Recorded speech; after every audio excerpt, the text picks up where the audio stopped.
Olá, tudo bem? Mais uma vez nós estamos aqui no Encontro com a Palavra, quando nós vamos ter a oportunidade de estudar um tema tão precioso, que é justamente a importância da Bíblia, a importância da Palavra de Deus. Esse trimestre nós estamos estudando um tema muito interessante que é crescendo no relacionamento com Deus. E o tema de hoje vai nos ajudar a compreender um pouco mais essa questão. E eu tenho aqui hoje o prazer de ter o Caio junto comigo. Tudo bem, Caio? E é muito bom nós estarmos juntos, nós já temos aí uma parceria, né, no nosso culto em inglês. Então é muito bom nós estarmos juntos de novo. E nós vamos começar então com uma oração. Caio, por favor, ora para nós. Claro. Querido Deus, nosso Pai, que o Senhor agora venha estar conosco, nos ensinar, iluminar a mente e nos ajudar a revisar essa lição, para que nós possamos aprender aquilo que o Senhor quer que nós aprendamos. Amém. Nos ajuda a entender a importância da Tua Palavra, que é a Bíblia. Tudo isso nós te pedimos, te agradecemos, em nome de Jesus. Amém. Amém. E para nós começarmos essa nossa conversa, porque na verdade é uma conversa, né? Nós vamos trocar algumas ideias aqui sobre esse tema que é tão precioso. Nós temos um verso aqui para memorizar que é muito interessante, de Hebreus, capítulo 4, verso 12, diz assim: porque a palavra de Deus é viva e eficaz e mais cortante do que qualquer espada de dois gumes, e penetra até o ponto de dividir alma e espírito, juntas e medulas, e é apta para julgar os pensamentos e propósitos do coração. A Bíblia, como o nosso próprio guia nos diz, ela não é apenas um livro acadêmico, ela não é apenas um manual que tem algumas ideias, alguns pensamentos, algumas filosofias. Ela realmente é a palavra de Deus, nós não temos dúvidas disso. E por isso nós vamos comentar um pouco nessa parte, né, do nosso estudo sobre a importância da Bíblia nos nossos dias. Nós precisamos parar e pensar. Eu tenho uma amiga que ela costuma dizer uma coisa interessante, ela diz assim: a Bíblia não é uma coleção de histórias sobre pessoas, ela é uma história, na verdade, que fala sobre um Deus de amor. Ela nos apresenta quem Deus é. Ela fala sobre o caráter dele, a maneira como ele cuida de nós, sendo nós pecadores, sendo nós, né, pessoas que não deveriam nem mesmo ter uma segunda chance, né? Mas Deus é tão bom que ele mostra isso através da sua palavra, né? E aí nós podemos começar, né, Caio, comentando um pouquinho sobre o fato de que o inimigo ele tem muitas armas para tentar nos atingir, muitas, Sim. Né? Na sua opinião, qual é a arma mais poderosa do inimigo? Olha, nesse quesito, qual é a arma mais poderosa dele? Uhum. Eu diria que tem algumas, eu não sei se eu conseguiria elencar uma. Sim. Ele tem o engano, que às vezes é um engano tão sutil que ele parece quase uma verdade, Sim. ou ele é uma verdade, só que tem um detalhezinho que muda. Exatamente. Mas a lição traz um ponto muito interessante. Eu acho assim, a lição já começou meio que assim, vamos ao que interessa. Vamos ao que interessa, isso aí. Ele fala o seguinte: um dos ataques mais sutis e perigosos de Satanás é justamente impedir você de passar tempo com Deus por meio da sua palavra. Exatamente. É meio que assim, ele sabe, aliás, Satanás sabe o quanto a Bíblia é importante, né? Ele Sim. sabe. Se ele impedir a gente de ter contato com a Bíblia de uma maneira profunda, Sim. ele já vai... 90% do trabalho dele já vai estar feito. Exatamente, exatamente. Aí a gente pode colocar uma palavrinha para resumir isso, né? Que, aliás, é algo que tem nos atingido a todos de uma forma assim, muito direta. Distração. Né? Ele inventa de tudo para que a gente não se foque realmente na palavra, né? Exato. E por isso que é uma das armas mais poderosas, né? É justamente isso. Como você colocou muito bem, quando ele consegue isso, 90% do sucesso dele foi alcançado. Sim, ele não precisa fazer muito mais nada. Exatamente. Inclusive, a lição até traz alguma coisa interessante. Eu lembrei de um amigo meu que fala que muitas vezes ele às vezes na correria do trabalho, ele tem uma filha pequena, esposa e tudo mais, cuidar da casa. Ele às vezes fala que ele chega no final do dia destruído e ele não está tão cansado que às vezes ele não consegue estudar a Bíblia como ele gostaria. Mas justamente isso, vamos dizer, ele não está, nesse caso, ele não está perdendo tempo com coisas que não têm Exatamente, são coisas boas. Ele está trabalhando, ele está cuidando da família, Sim. ele está resolvendo problemas, buscando. Mas, justamente, às vezes nós esse também é uma das estratégias. Não é só encher encher o seu tempo com bobagens. Esse é uma das estratégias, com certeza. Claro. Mas se você não ter, ou você está muito cansado de você lê e você não conseguir entender, isso também é um problema. Sim. Eu diria até Então, é interessante. Você falou isso de distração, né? Esse meu mesmo amigo, uma vez, num estudo que a gente estava fazendo, ele falou assim, o que você acha que é distração? Ele contou que num livro que ele estava lendo, de onde vem distração? O que significa tração? Tração é aquilo lá, quando você está no chão, né? Aquilo que te impulsiona para frente, né? Sim. Tanto que quando você está num carro e não tem tração, as rodas derrapam, né? Sim. Então ele fala, na verdade, uma distração é qualquer coisa que não te contribui para aquilo que você está querendo fazer. Ou seja, tudo que desvia que toma o seu tempo de você estudar a Bíblia, naquele momento, vamos dizer, por exemplo, se eu vou estudar a Bíblia, mas surge alguma outra coisa, qualquer coisa, aquilo no momento está sendo uma distração. Está fazendo com que eu não avance no meu... E uma coisa que você colocou que eu achei interessante, mesmo quando são coisas boas, né? São coisas legítimas. Porque muitas vezes as pessoas pensam assim em distração, a gente pensa, primeira coisa, celular, né? Que é uma das coisas que, por favor, hoje em dia nós estamos assim perdidos com esse aparelhinho nas mãos. Mas o fato é que não são apenas coisas ruins ou negativas, coisas boas também podem ser. Aí eu pergunto para você, como é que a gente pode resolver isso? Porque, na verdade, o que nós temos que fazer? Lembra dos 10 dias de oração que nós tivemos há um tempo atrás? Colocar a Deus em primeiro lugar. Né? Se a pessoa percebe que no final do dia ela não vai ter condições de ter ali uma atenção, ela tem que organizar a vida de tal maneira que ela coloque Deus em primeiro lugar. Né? Que ela possa estudar antes de ficar naquela situação de esgotamento mental, cansaço, enfim, não é? Para ela poder aproveitar esse momento de comunhão com Deus. Exato. Né? E eu diria que é muito como um exercício. Bom, primeiro, que nem você falou, como nós podemos fazer isso? Primeiro, desculpa, vai doer, dói até em mim, mas prioridades. Sim, exatamente. Tudo que é prioridade. Você arranja tempo. Você arruma tempo. Se é uma prioridade, você arranja tempo. Sim. Só que a segunda, você também não precisa ficar desmotivado do tipo assim, eu quero ler a Bíblia meia hora aqui. Só que você chega e fala, putz, não consigo. Agora, hoje não tenho meia hora, eu tenho 15 minutos. Então não vou fazer. Não vou fazer. Não. Faça. Os 15 minutos estão ali. 15 minutos. Use. Sim. É que nem...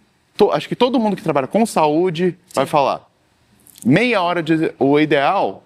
Vamos dizer, meia hora por dia é o ideal? Não, mas meia hora por dia é melhor do que nada. 15 minutos de exercício é melhor do que nada. Porque se você conseguir 15 minutos, vamos dizer, de segunda a sexta, você fez, 75 minutos de devoção. Exatamente. Então é muito melhor do que nada. Melhor do que nada. Claro, com certeza. O problema realmente é nós sermos focados, né? Bom, aí tem um outro aspecto que é colocado aqui no nosso estudo, que fala sobre a autoridade das Escrituras. Nós temos visto que ela tem sido muito combatida. As pessoas dizem assim, mas é um livro antigo, escrito há tanto tempo, tem que ser atualizado. Porque não é bem assim. Nós temos que lembrar sempre, né? A própria Bíblia nos diz isso, né? Qual é a autoridade dela e a função dela? Lá em 2 Timóteo, ela mostra ensinar, aconselhar, corrigir, instruir, repreender. Então, eu pergunto para você, a autoridade das Escrituras, ela pode ser contestada hoje? Olha, eu diria assim, eu consigo até entender o porquê tanta gente questiona. Sim. Porque assim, como você dizer que um texto que foi escrito há 3.000 anos, 2.000 anos, se aplica para hoje? Mas eu diria que se você parar e se você estudar esse livro, você vai ver, primeiro, que algumas coisas dele são tão atuais. Tão atuais. Eu não estou nem falando sobre o contexto político, sobre coisa, apesar disso também ser muito atual.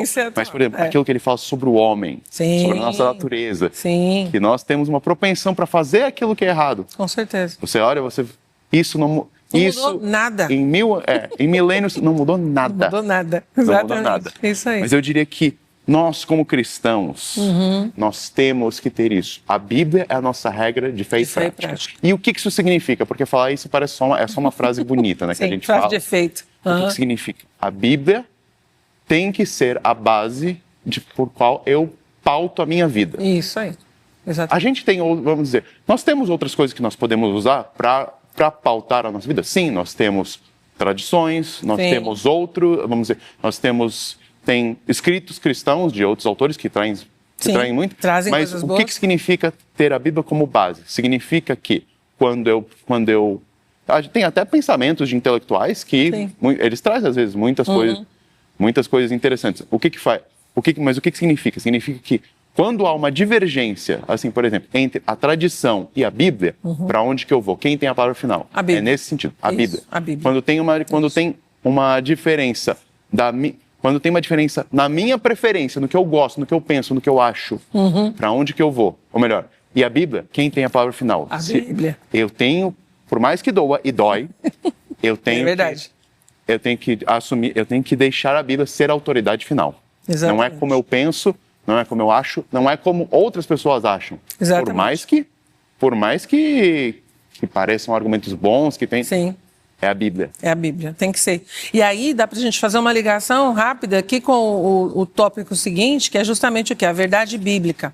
Eu até coloco, normalmente quando eu estudo a minha lição, eu coloco sempre alguns títulos diferentes para, assim, poder, né, fazer uma espécie de um resumo ali daquela ideia. E eu coloquei aqui, a verdade bíblica, ela é incontestável. Porque o próprio Jesus disse isso, ele disse assim, olha, eu sou o caminho, a verdade e a vida, ninguém vê ao Pai senão por mim. Ele não disse, eu sou um dos caminhos ou uma possível verdade. Ele falou, eu sou a verdade. Né? E aí, várias vezes, nós temos até alguns versos aqui, por exemplo, João 17:17, em que ele diz, santifica-os na tua verdade. O que é a verdade? A tua palavra é a verdade. E hoje nós estamos vendo pessoas contestando isso o tempo inteiro. Mas o que é verdade? Você diz a sua verdade, eu digo a minha e está tudo bem. Não, verdade é uma só.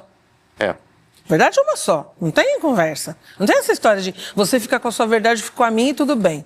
Não é? E a verdade não é a verdade que eu acho. Isso. Não é a verdade que eu acredito, que eu penso. Porque até algumas questões nós podemos ter opinião. Por exemplo, se eu falar para você qual é o hino que eu mais gosto, até qual o meu livro da Bíblia preferido, qual é o meu personagem da Bíblia preferido. É questão de gosto, opinião, tudo bem. Agora, por exemplo, mas essa coisa de dizer que não existe uma verdade absoluta, que nem já viu uma tirinha uma vez falando como é que é. Um professor mostrando lá. A soma dos quadrados dos catetos é igual ao quadrado da hipotenusa. Sim. Isso é o que você acha. Não, isso é uma fórmula. E não tem para onde fugir. Isso sempre vai ser uma verdade. Exatamente, é isso mesmo. E por isso que muitas vezes a gente encontra realmente na palavra de Deus, né? Ele dizendo isso, ó. Toda a palavra de Deus é pura, em Provérbios, em Salmos 12, por exemplo, ele fala que as palavras do Senhor são palavras puras, como prata refinada em fornalha de barro. Olha só. Então, assim, não tem como você falar assim, mas a Bíblia fala, mas eu não... Tem uma senhora com quem eu estudo a Bíblia, e ela diz assim, eu acho uma coisa impressionante. Às vezes você fala assim, mas está escrito na Bíblia. Eu sei que está escrito, mas eu não vejo assim. Mas se a Bíblia está falando, se é a palavra de Deus, se é a verdade, não tem conversa. E até a própria Bíblia fala, se alguém entende diferente, ore a Deus e Ele vai te revelar. Exatamente. Porque, vamos lá, eu e você também não podemos ser arrogantes de achar que nós temos a verdade, do jeito que... Porque, na verdade, assim, a Bíblia é o que Deus quer dizer. Exatamente. A palavra dele. A palavra dele. Não é o que nós achamos que é a verdade. Sim. Até porque a própria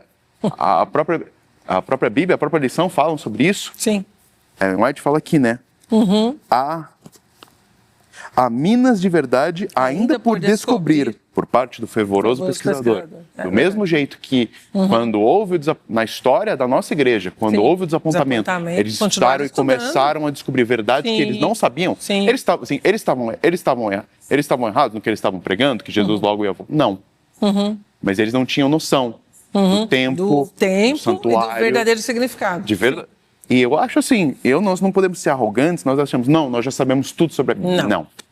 Temos que continuar cavando fundo. Até porque tem verdade. Porque tem verdades que vão servir para a minha vida. Exatamente. Tem coisas que eu vou ter que... Isso aí. Vamos dizer, tem coisas que Deus vai me repreender na minha vida que Ele não vai repreender você. Pois é. E vice-versa. Porque uma coisa que eu tenho aprendido muito de Deus, quando a gente estuda a Bíblia assim, de uma forma bem sistemática, como Deus é personalizado. Sim. Aquilo que Ele faz para você, a maneira como Ele te trata, não é a maneira como Ele me trata. E não quer dizer que Ele vamos dizer assim, exclusivista, ou que Ele, né, Ele prefere uns e outros não. Não, é que Ele ama a todos, só que cada um Ele trata de um jeito. Então, como você disse bem, algumas verdades vão fazer sentido para você e vão ser importantes para você. E para mim, talvez não. Então a gente tem que fazer o quê? Buscar isso cada vez mais, né? E eu gostei muito de alguns versos também, fiz um resumo rápido aqui, do que fala em Tessalonicenses, Salmos e Efésios. Diz assim, a palavra de Deus não é palavra de homens. Sim. Primeira coisa que a gente tem que lembrar sempre. Segunda coisa, é o Espírito de Deus que a inspirou. Tem gente que fala assim, mas a Bíblia foi escrita por homens, como é que eu vou confiar? Mas espera aí.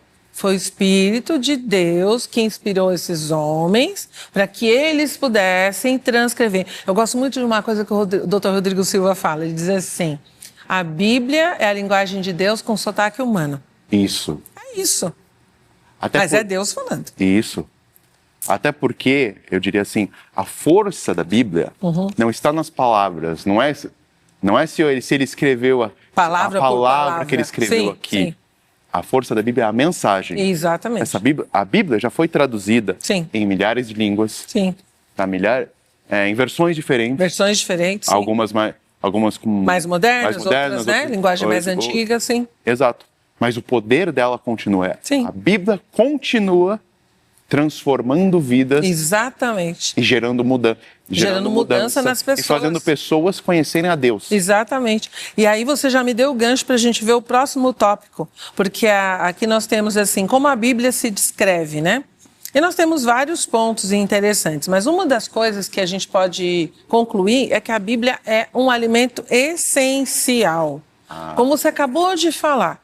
Muitos livros existem por aí, pela literatura, eu fui professora de literatura há muitos anos, você toma, por exemplo, alguns escritores bons, famosos na literatura brasileira ou portuguesa, que eram as minhas áreas, né? Aí você pega um Machado de Assis, que tem uma linguagem, construção de personagem e tal, interessantíssimo. Se você der um livro desse para alguém, para uma pessoa, ela pode ficar mais culta. Ela vai parar para, analisar, pensar, né, naquela história, na linguagem, no vocabulário e tal. Mas ela não vai ser transformada. Agora, se você colocar uma Bíblia na mão dela, sim, faz toda a diferença. E se ela... eu até diria, ela pode receber de algum outro livro. Ela pode receber uma ideia diferente, nova. Uma inspiração. Pode mudar um pouco a forma dela de pensar. Sim, mas mudar... Mas o tanto de transformar... E mudar radicalmente. Radicalmente. Eu acho que, assim, duas evidências para, vamos dizer assim, existe alguma coisa diferente nesse livro. Isso. Qualidade e quantidade. Sim. Porque as transformações que esse livro já gerou ao longo da história eram pessoas assim que odiavam a palavra de Deus, odiavam. É verdade. E passaram a amar ela, morrer por ela. Sim. E outra, não estou falando de uma, duas, meia dúzia. Não. São centenas, milhares de pessoas. Exatamente. Pessoas que deram sua vida por causa da Bíblia, né? Sim. A gente olha para os valdenses, a gente lembra ali daquele pessoal todo na Idade Média, que eles, vocês vão se retratar, vocês vão voltar atrás. Não vou voltar atrás, na Bíblia está escrito assim, e é assim que eu vou continuar acreditando. Gente... Eles decoravam livros inteiros. Eles falavam, olha, aquele irmão sabe o Evangelho de João, eu sei mais ou menos Gênesis e um pouco do Êxodo. Gente, que loucura, a importância que eles davam. Sim, é verdade. Uma outra coisa que eu achei interessante, ele cita alguns versos aqui, e um deles, que está lá em Jeremias, capítulo 15, verso 16, diz assim, achando-se as tuas palavras, logo as comi, e a tua palavra foi para mim gozo e alegria do meu coração. Eu achei muito interessante, por isso que eu tirei esse título, Alimento Essencial. Porque quando você encontra a palavra de Deus, você não se satisfaz em apenas ler. Você quer cada vez mais. Por exemplo, agora, nós estamos estudando lá o Reavivados por Sua Palavra, a gente está ali em crônicas e tal. Genealogia, uma atrás da outra. Aí você fala, meu Deus, o que eu vou tirar daqui? Quanta coisa a gente consegue extrair daquele texto. Você vê ali o cuidado de Deus, a sucessão, são pais e filhos, e aquelas gerações todas. Então, assim, a palavra de Deus é um alimento essencial. As pessoas não podem ficar sem se alimentar da verdade bíblica. Não existe outra possibilidade. Se a gente quer realmente conhecer mais a Deus, que Ele se revela através da sua palavra, e a gente quer ter essa oportunidade de um dia viver com Ele, vê-lo face a face, está aqui o mapa. Sim. O mapa para o caminho certo é a palavra de Deus, não tem dúvida. Sim. Né? E hoje em dia, eu diria que a gente tem justamente o problema oposto daquela época. Porque lá na época, as pessoas quase não tinham a Bíblia. Exatamente. Hoje, como falou a lição, você provavelmente... Tem várias Bíblias em casa. Certo, isso. Várias. É isso aí. Até pessoas que não frequentam a igreja, às vezes tem uma Bíblia em casa. Verdade. Mas é verdade. é isso. Tipo assim, a Bíblia não é um amuleto, a Bíblia não é um talismã. Você carregar a Bíblia, você deixá-la aberta, não faz diferença nenhuma. Faz diferença. O que faz diferença? Eu ler e permitir... Cavar tem que ser, fundo. Isso, cavar e permitir que esse texto me transforme. Exatamente. Ver para esse texto e ver o que Deus está querendo. Isso, o que esse texto tem para mim. Você tocou no ponto. O que esse texto está falando para a minha vida? Porque às vezes as pessoas têm essa tendência de querer assim. Ah, mas esse texto aqui, essa mensagem, nossa, tá ótima para fulano. Puxa, fulano devia ouvir isso. Não é para o fulano, é para mim. Em primeiro lugar, eu tenho que ver qual a diferença que ela pode fazer na minha vida. E aí eu vou ter condições de levar para outras pessoas, né? E um outro texto também que eu achei muito legal, quando Paulo fala aqui aliás, Pedro fala em 1 Pedro 2,2, ele diz assim, que a mensagem de Deus é um leite racional, não falsificado, para que por ele nós possamos ir crescendo. Isso. Então, como você falou muito bem, quando a gente estuda a Bíblia, o que acontece? A transformação vai acontecendo, a mudança vai ocorrendo. Ela pode não ocorrer imediatamente, mas ela vai transformando pouco a pouco, até que a gente chegue no ponto certo, que Deus está querendo pela nossa vida. Isso. Lendo essa lição, eu lembrei muito de uma história que um pastor compartilhou no estudo, na classe de estudo bíblico que a gente está tendo, que ele contou a história da peneira. Você lembra dela? Acho que eu lembro mais ou menos. Ele conta, basicamente assim, a história de um pastor foi visitar um pedreiro que estava numa obra, né? Sim. E lá naquela obra, ou ele estava fazendo a argamassa, né, do cimento, e tinha aquela peneira que eles usam para peneirar areia, cascalho. Então, tinha uma peneira super suja. E ele convidando, por que você não está indo mais para o pedreiro lá? Por que você não está indo mais para os estudos bíblicos? Pastor, eu acho que não está fazendo diferença. Eu não entendo nada, eu não lembro quase nada do que a gente estuda. Eu lembro disso. Ele olhou e falou assim, tá bom, me faz um favor. Depois que você fizer isso, eu vou embora. Ele fala, pega essa peneira, tá vendo ali aquele balde?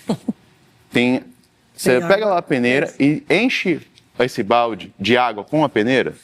Como assim? Não, faz isso aí. 5 vezes. Tá bom. Tentou. Vou lá, molhou a peneira na água. Mas a água escorria, né? Claro. Não ficava nada. E ficava só umas gotinhas no balde. Ele foi, uma vez, duas.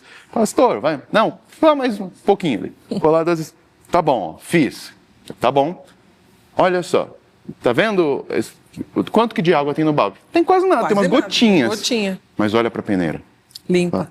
A peneira estava limpa. Isso. E o pastor falou, é isso que a Bíblia faz com a gente. A gente pode, até às vezes, não lembrar, não ter tido naquele dia um insight, uma mudança. Nossa, vi uma coisa que eu nunca tinha visto. Às vezes isso acontece. É verdade. Mas a Bíblia nos limpa, a Bíblia nos transforma. É o contato com ela. Isso mesmo. Pouco a pouco. Às vezes sem a gente ver. Os nossos princípios, nossos valores, nossa visão de mundo, ela vai mudando. O que a gente, né? na nossa maneira de pensar. Às vezes a gente pensa. Antes eu falo.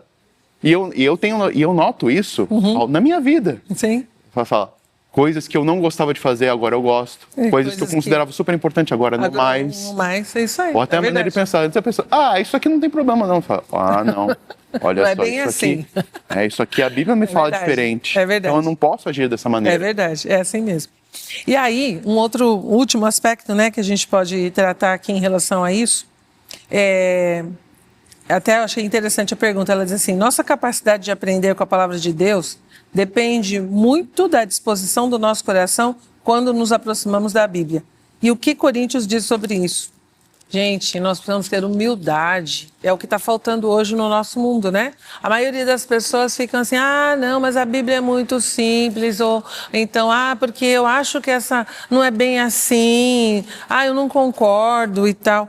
Nós precisamos ter humildade, né? Coríntios está falando aqui, olha, o homem natural não compreende as coisas do Espírito de Deus, porque elas se discernem de que jeito? Espiritualmente. Não tem outro jeito. Não tem. Tem. Aliás, por isso que tem eu acho até que a lição da próxima semana vai tocar nesse assunto, porque ela vai... Hoje nós falamos do quê? A importância da Bíblia. Da Bíblia. A próxima vamos falar do como. Como estudar a Bíblia. Como estudar. Mas só para dar um spoiler, uma prévia, qual que é a coisa muito importante que nós devemos fazer? Orar antes de estudar a Bíblia. Para Deus nos mostrar, que é o que ele está falando. Sempre. Nós precisamos de discernimento espiritual para entender a Bíblia. Isso. Como nós falamos no começo, a Bíblia não é um livro como outro qualquer, um livro teórico, um livro de análise, analítico. Não, ele é um livro diferente, né? Ao passo que você, como a gente já comentou aqui, pessoas que leem qualquer outra coisa, elas podem continuar do mesmo jeito, a Bíblia transforma vidas. E se ela faz isso, é porque ela é espiritual, ela tem não é dizer assim que ela tem um poder, ela não é mágica, mas sendo a palavra de Deus, ela é revestida do poder do Espírito Santo, que foi o autor, para que a gente possa compreender e colocar em prática na vida, não é? Então você tem que pedir, como você colocou muito bem, a ação do Espírito Santo para quê? Para que ele nos ensine. Como eu falei para você, estudar uma genealogia, por exemplo, o que você pode achar ali? De repente você encontra algumas coisas e você fala, nossa, mas como Deus é detalhista, como Deus é minucioso, como Deus é cuidadoso. Se ele foi cuidadoso com a história dessas pessoas, ele é com a minha vida. Exato. E às vezes, que nem você falou, algumas partes da Bíblia as lições são mais ou menos óbvias. Sim. Por exemplo, você vê uma parábola e a explicação da parábola, a lição está ali. E olha que isso é uma leitura inicial. Se você tem pastores que fazem análises, você pega detalhes fantásticos. Mas também existem, que nem, por exemplo, o que você tem na genealogia? Eu lembro de uma vez uma pessoa fazendo uma análise de uma genealogia do Gênesis, que ela mostrou que no padrão do texto você encontra uma lição. Que é pelo que vai se repetindo, e daí tem uma pausa nessa genealogia e tem quando ela fala de que Adão teve um filho, papai, e morreu. Adão teve um filho, papai, e morreu. Chega em Enoque. Ele fala, o padrão do texto muda. Ele fala que Enoque andou com Deus. Parece que assim, todos esses viveram com Deus. Enoque fez mais do que isso. Enoque andou com Deus. É verdade. Então, olha só, num detalhe do texto. Sim. Mas por isso que você fala, isso você precisa estudar a fundo. Isso. E às vezes também, como a lição fala, você precisa de mestres. Tem coisas. Sim, claro. Acho que nenhum de nós... Você não consegue alcançar sozinho. Você precisa de alguém para ter alguém para te ajudando. Por isso que a Bíblia até fala, a importância, Deus fala, né? Ensinem essas coisas para os vossos filhos. Isso. Falem disso quando vocês estiverem andando, quando vocês estiverem sentados. Ou seja... Aliás, é uma coisa que a gente sempre tem que lembrar. Jesus passou mais tempo ensinando do que pregando. Isso. Ele ensinou muito às pessoas. Ensinou através de parábolas, ensinou através de coisas comuns do dia a dia, né? Ele ensinou o tempo inteiro. Então, assim, a gente precisa estar preparado para isso, mas tem que ter o quê? Humildade. Humildade. Eu achei muito interessante um verso que eu até anotei aqui, Jó 22:22, que ele diz assim, porventura será o homem de algum proveito a Deus? Eu sempre falo, gosto muito quando eu faço alguma meditação sobre dízimos e ofertas, eu gosto de falar assim, Deus precisa do seu dinheiro? Não. Deus precisa do seu tempo? Precisa do seu corpo? Precisa dos seus talentos? Ele não precisa de nada da gente, mas ele nos quer. Essa é a grande diferença. Então, quando eu aceito com humildade que ele é Deus, que a palavra dele é pura, que a palavra dele é verdadeira, que a palavra dele é fiel, o caminho está aberto.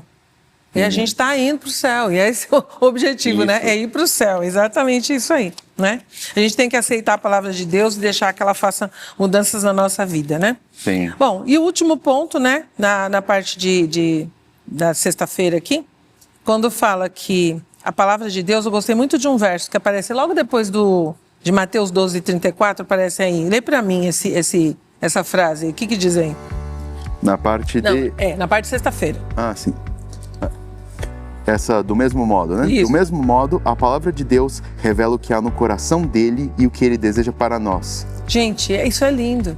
A palavra de Deus nos revela quem Deus é, o que Ele deseja para nós, o que Ele quer nos dar, o que Ele quer fazer da nossa vida e quais são os planos maravilhosos que Ele tem a nosso respeito. Eu amo o verso de Jeremias 29:11. Pois eu sei. Eu sei os planos que eu tenho para você. Não os planos de mal, né? Mas para dar o fim que vocês desejam. Se vocês estivessem no meu lugar, vocês iriam escolher exatamente aquilo que eu estou escolhendo. É isso que Deus está falando. Maravilhoso, né? E o que eu gosto também, a lição trouxe, que ela fala que a palavra de Deus é viva Isso, e eficaz. E eficaz.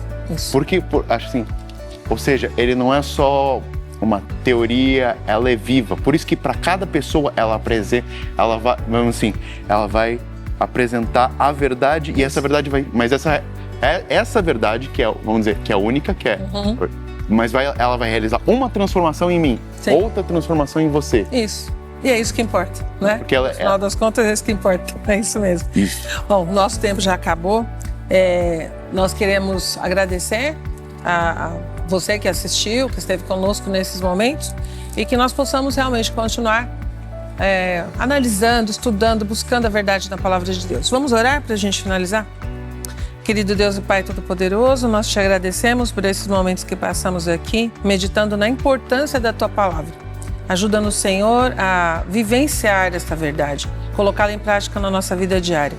Que o Teu Santo Espírito nos capacite para isso. Fica conosco, nos dê a Tua paz. Nós te pedimos agradecidos em nome de Jesus. Amém. Amém. Amém.